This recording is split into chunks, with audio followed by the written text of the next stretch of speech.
Hello friends, we are in the magnificent synagogue, the Esnoga Portuguese synagogue in Amsterdam. This was the pride of the Jewish people in Europe for a couple of hundred years. And I would like to speak about one of the Dayanim that were here. Later on he became the rabbi. He served for quite a long period of time. His name was Yitzchak Abu de Fonseca. He was born in 1605 to a converso Jewish family. They moved here when he was a young child. He was educated here in the yeshiva system. And by 1642, he was invited to take the rabbinate in Recife, in South America, in what today is Brazil. It was then a Dutch colony, and they were looking for a rabbi to lead their synagogue and open a yeshiva.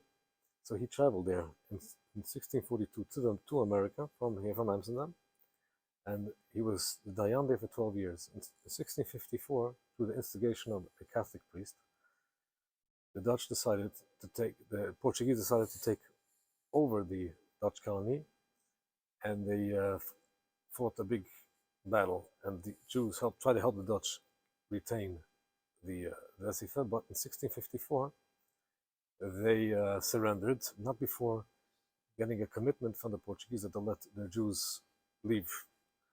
And then we have the Yitzchak Abu returning to Amsterdam, which that was in the year 1654, which he was accepted as the chief rabbi of the Portuguese community in Amsterdam. In 1656, he was involved in the excommunication, or the cherem, that was done on the famous Baruch Spinoza, which is a story for itself. Maybe we'll talk about him in a different video.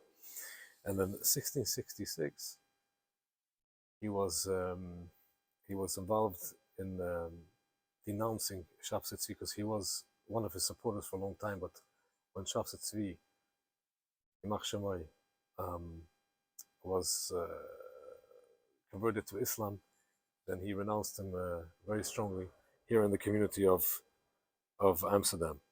And in 1671, he held a big speech, in which, through that speech, this edifice that you see was influenced that it should be rebuilt and to be built, and it was completed 4 years later in a great pomp and fanfare here in Amsterdam with all famous dignitaries and politicians. Now, if you look over here, you'll see that here there are 7 seats. Here's where the Parnasim would sit. The Parnas means the leaders of the community, which had very strong power, like we said, like they would make a cherem, an excommunication, or keep the people in check. You see there's 7 of them, like it's mentioned in the Mishnah, in the Talmuds, of Shiva Tuvei Ho'ir, the 7 elders of the city. It's one of the unique elements you find in this magnificent synagogue. He continued serving his community, and he died at the age of 88 in 1696.